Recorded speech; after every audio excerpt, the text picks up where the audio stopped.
It's MLG Big Mac 12 here, and the reason we do not have face cam here and that we have J.K. Rowling Harry Potter and the Order of the Phoenix is because I'm going to read this, an audiobook. I will be doing the other ones because I have the other ones, but I decided to start on this one because I'm only 49 pages through it. So I only started a couple of weeks ago and I'm flying through them.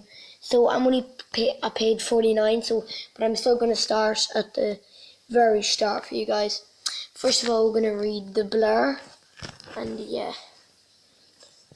it is Harry Potter is due to start his 5th year at Hogwarts School of Witchcraft and Wizardry. Also, guys, my voice is a bit weird. It was weird at school today, so I don't know. But if it sounds the same, but it doesn't matter. He is desperate to return to Hogwarts and find out why his friends Ron and Hermione have been so secretive all summer. But before he even gets to school, Harry survives a terrifying encounter with two Dementors, attends a court hearing with the Ministry of Magic, and is escorted one nighttime broomstick ride to the secret headquarters of a mysterious group called the Order of Phoenix. Hooray! This is what the Daily Mail said about this book. Hooray for Harry Potter, as funny as Roald Dahl stories and as vivid as the Narnia books. Daily Mail. That's what the Daily Telegraph said. The Harry Potter books are the rare thing, a series of stories adored by parents and children alike. Right, now we'll get into the book. It's pretty fascinating. The last book was pretty dark as well, and I can't wait to read that one out to you guys. Right.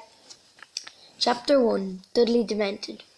The hottest day of the summer so far was drawing to a close, and a drowsy silence lay over the large square houses of Privet Drive. Sorry guys about that. I just had the phone was ringing, so I had to answer it. With my dad's phone. But anyway, yeah, back to this. Hottest day of summer so far was drawing to a close, and a drowsy silence lay over the large square houses of Privet Drive. Cars that were usually gleaming stood dusty in their drives, and lawns that were once emerald green lay parched and yellowing, for the hose pipes had been banned due to drought. Deprived of their usual car washing and lawn mowing pursuits, the inhabitants of Privet Drive had retreated into the shade of their cool houses, windows thrown wide in the hope of tempting a non-existent breeze. The only person left outdoors was a teenage boy who was lying flat on his back in a flower bed outside number 4. He was skinny, black-haired, bespectacled boy who had the pinched, slightly unhealthy look of someone who has grown a lot in a short space of time. His jeans were torn and dirty, his t-shirt baggy and faded, and the soles of his trainers were peeling away from the uppers. Harry Potter's appearance did not endear him to the nervous who were the sort of people who thought scruffiness ought to be punishable by the law, but as he hidden himself behind a large hydrangea bush this evening, he was quite invisible to passers-by. In fact, the only way he would be spotted was if Uncle Vernon or Aunt Petunia stuck their heads out the living room window and looked straight down into the flower bed below. On the whole, Harry thought he was to be congratulated on his idea of hiding here. He was not perhaps very comfortable lying on the hard earth. On the other hand, nobody was glaring at him, grinding their teeth so loudly that he could not hear the news, or shooting nasty questions at him, as he happened every time he had tried sitting down in the living room to watch television with his aunt and uncle. Almost as though this thought had fluttered through the open window, Vernon Dursley's Harry's uncle suddenly spoke. "Glad to see the boy stop trying to butt in. Where is he anyway?" "I don't know," said Aunt Petunia, unconcerned. "Not in the house," Uncle Vernon grunted. "Watching the news," he said scathingly. "I'd like to know what he's really up to, if a normal boy cares what's on the news. Dudley hasn't got a clue what's going on.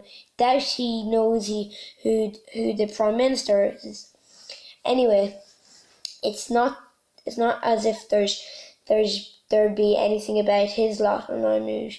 Vernon, shh, said Aunt Petunia. The window's open. Oh yes, sorry dear.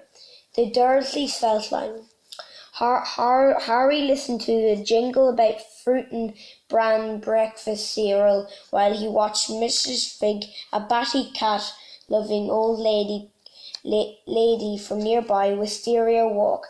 Amble slowly past. She was frowning and muttering to herself.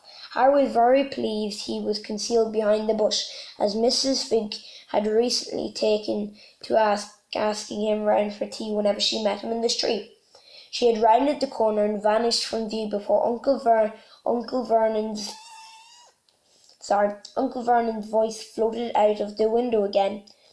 Dudder's out for tea at the Poultices, said Aunt Petunia. He's got so many little friends. He's so popular. Harry suppressed a snort of difficulty. The Dursleys were really astonishingly stupid about their son, Dudley. They had swallowed all his dim-witted lies about having tea with a different member of his gang every night of the summer holidays. Harry knew perfectly well that Dudley had not been to tea anywhere. He and his gang spent every evening vandalising the play park, smoking on the street corners, and throwing stones at passing cars and children. Harry had seen them at it during his evening walks around Little Whining. He had spent most of the holidays wandering the streets, scavenging newspapers from bins along the way. The opening notes of the music that heralded the second 7 o'clock news reached Harry's ears, and his stomach turned over. Perhaps tonight, after a month of waiting, would be the night. Record numbers of stranded holidaymakers fill airports as the Spanish baggage handlers' strike reaches its second week. Give him a long siesta, I would, snarled Uncle Vernon over the end of the newsreader's sentence. But no matter. Outside in the flower bed, Harry's stomach seemed to unclench. If anything had happened, it would surely have been the first item in the news. Death and destruction was more important than stranded holidaymakers. He let out a long, slow breath and stared up at the brilliant blue sky. Every day this summer had been the same.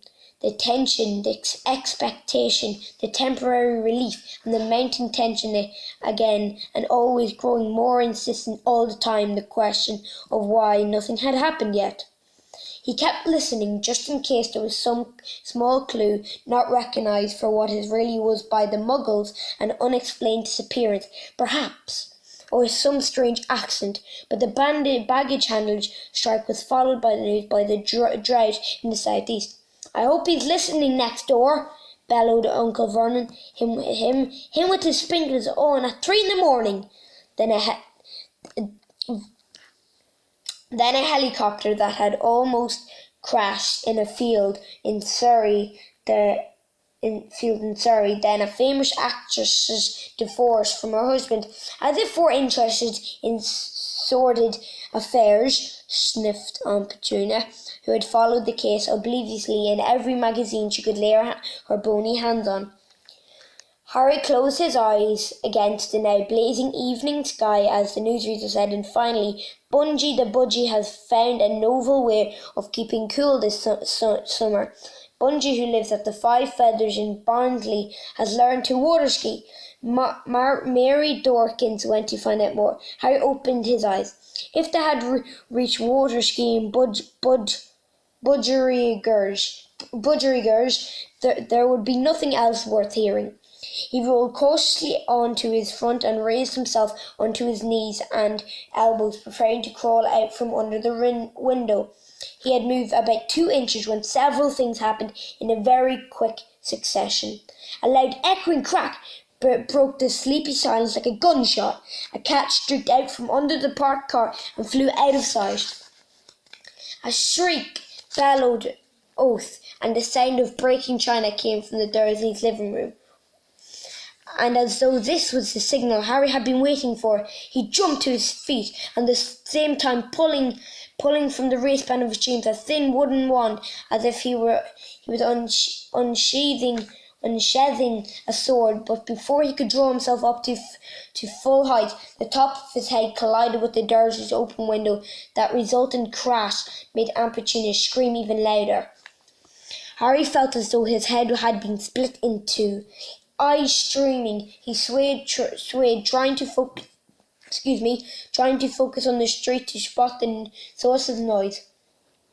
But he had barely staggered upright when two large purple hands reached through the open window and closed tightly around his throat. "Put it away! Put it away!" Uncle Vernon snarled into Harry's ear. "Now, before anyone sees! Get off me!" Harry gasped. For a few seconds they struggled, Harry pulling at his Uncle Vernon's sausage-like fingers with his left hand, his right maintaining a firm grip on his raised wand. Then, as the pain in the top of Harry's head gave a particularly nasty throb, Uncle Vernon yelled and released Harry as though he had received an electric shock. Some invisible force seemed to have surged through his nephew, making him impossible to hold. Panting, Harry fell forward over the hydrangea bush, straightened up and stared around. There was no sign of what had caused the loud cracking noise, but there were several faces peering through various nearby windows. Harry stuffed his wand hastily back into his jeans and tried to look innocent. "Lovely evening," shouted Uncle Vernon, waving at Mrs. Number 7 opposite, who was glaring from behind her curtains. "Did you hear that car backfired just now? Give Petunia and me quite a turn." He continued to grin in a horrible maniac manic way until all the curious neighbours had disappeared from the various windows. Then the grin became a grimace of rage as he beckoned Harry back towards him. Harry moved a few steps closer, taking care to stop just short of the point at which Uncle Vernon's outstretched hands could resume their strangling. "What the devil do you mean by it, boy?" asked Uncle Vernon in a croaky voice that trembled. "What do you mean by what?" said Harry coldly. He kept looking left and right up the street, still hoping to see the person who had made the cracking noise. "Making a racket like that, starting pistol right side I didn't make that noise," said Harry firmly.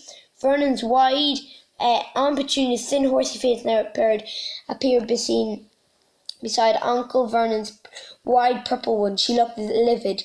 "Why are you lurking under our window?" Yes, good point, Petunia. "What are you doing under our window, boy?" Listen to the news, said Harry in a resigned voice. His aunt and uncle exchanged looks of outrage. "Listen to the news again? Well, it changes every day, you see. Don't you be clever with me, boy. I want to know what you are really up to, and don't give me any more of the listening to the news tosh. You know perfectly well that you're not—" "Careful, Vernon," breathed Aunt Petunia and Uncle Vernon. Uncle Vernon lowered his voice so that Harry could barely hear him. That your lot don't get on our news. That's all you know. That's all you know," said Harry. The Dursleys goggled at him for a few seconds. Then Aunt Petunia said, "You're a nasty little liar. What are all those?" She too lowered her voice, so that Harry had to lip read the next word. "Owls doing if they're not bringing you news." "Aha!" said Uncle Vernon in a triumphant voice. Get out of that one, boy, as if we didn't know you get all your news from those pestilential birds." Harry hesitated for a moment. It cost him something to tell that the truth this time, even though his aunt and uncle could not possibly know how bad he felt at admitting it. "The owls aren't bringing me news," he said tonelessly. "The owls aren't—" I don't believe it," said Uncle Vernon at once. "No more do I," said Uncle Vernon forcefully. "We know you're up to something funny," said Aunt Petunia. I'm going to end the video here. So yeah, oh my god. I was gonna see if I could. Anyways, yeah, this is part 1. I hope you like all the parts, and yeah, goodbye.